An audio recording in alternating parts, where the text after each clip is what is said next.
It was supposed to be a quiet weekend in the mountains. A reunion. Just me and a few buddies.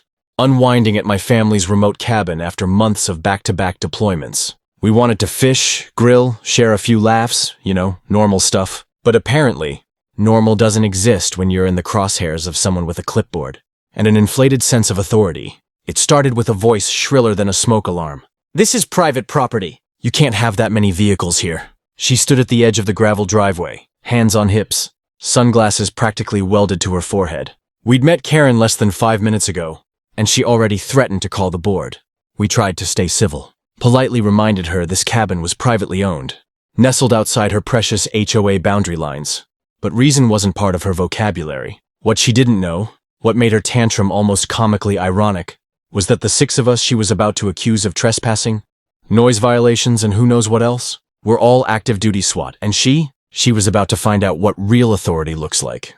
But we didn't flex, not yet, because while she paced with her little phone, ready to unleash law enforcement on us, we already were the law. And oh, the look on her face when the cruiser pulled up, worth every second.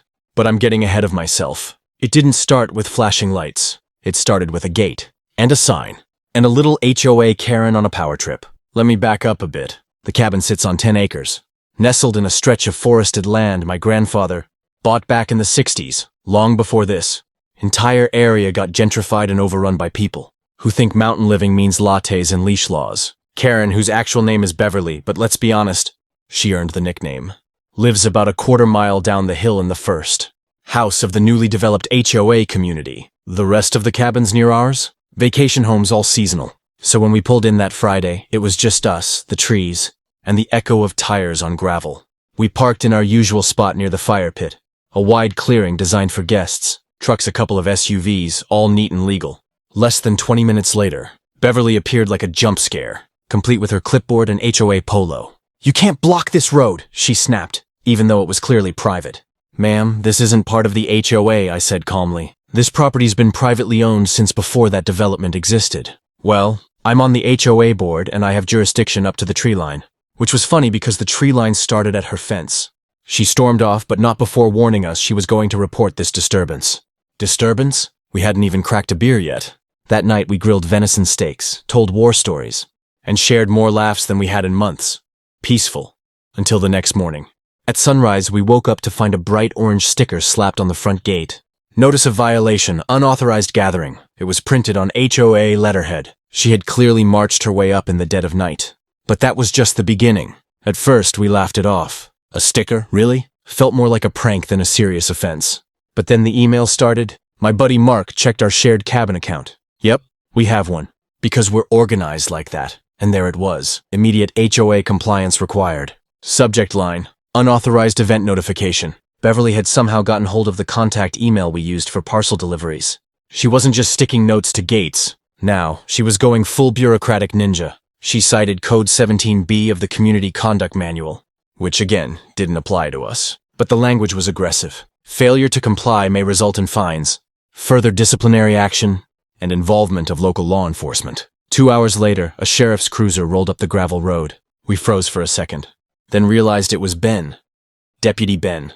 Old high school friend, fishing buddy, and the guy who trained with me back when we first joined the force. He stepped out, looked around, spotted me, and burst out laughing. "Please tell me you're the unauthorized event." "Guilty as charged," I said. He shook his head. "Beverly filed a formal complaint.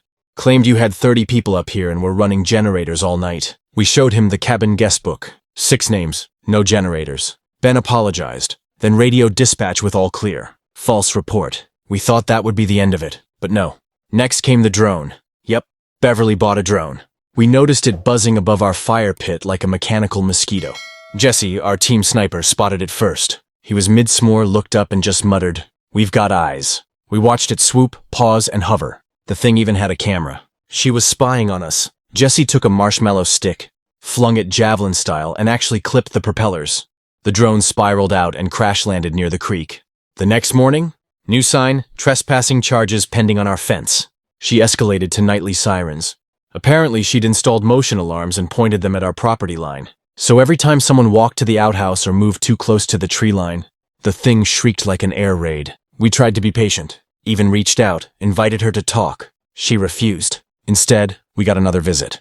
This time from an HOA security contractor. He marched up like he was SEAL Team 6 vest and all. Claimed he was there to survey for code compliance. We asked for a warrant. He said, "I don't need one. I'm with the HOA. Bad move." We politely explained, with professional courtesy and a few very legal references, that not only was this private property, but trespassing laws work both ways. He retreated quickly after that. But that was when we realized this wasn't just petty. It was strategic.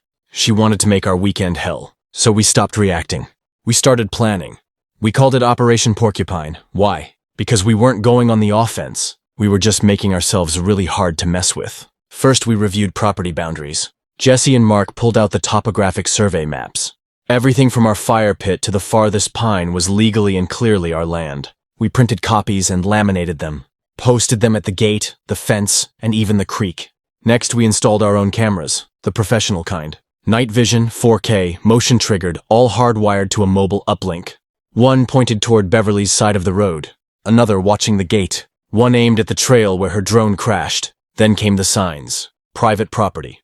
Under 24-hour. Surveillance, trespassers. Will be documented and prosecuted. Subtle? No. Legal? Absolutely. We also filed a report with the sheriff's office about the drone and the noise harassment. Ben helped. Turns out, Beverly had a record of false reports and nuisance complaints. But we weren't done. We took it up a notch. We held a little barbecue at the edge of our property. Just 6 chairs. Quiet music. Burgers. We invited Ben, who showed up in uniform. And when Beverly came stomping up the hill again, this time with a fresh clipboard and a phone already dialing, Ben was the one who waved her down.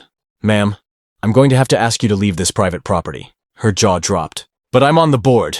And you're trespassing," Ben said, pointing to the sign. Her phone slowly lowered. We didn't gloat. We didn't smile. But internally, we were doing backflips. The next day, we got an official email from the HOA legal team. It was short. "Ms. Beverly's actions were unauthorized and not representative of our board. Please disregard her notices. We apologize for the inconvenience." Apparently, we weren't the first to push back, but we were the first to bring documentation, police backup, and night vision. The tide had turned, and Beverly, well, she got very quiet after that barbecue. But the real justice, that was still coming. The final straw came when Beverly tried to file a restraining order. Yes, you read that right. Against us, for harassment by intimidation and surveillance.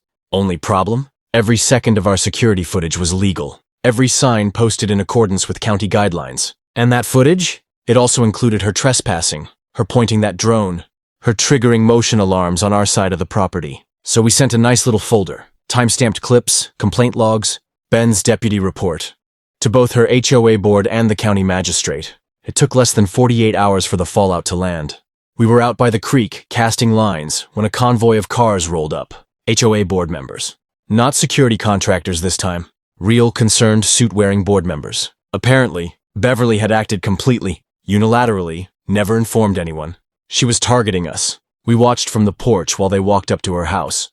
There was a lot of gesturing. A lot of you said what? Expressions. Then, a for sale sign popped up in front of her place within the week. Turns out the board voted to strip her of all authority. Filed a cease and desist against her personally for misrepresenting the HOA. Even, Ben got a chuckle when he texted us the update. Her little empire, dismantled.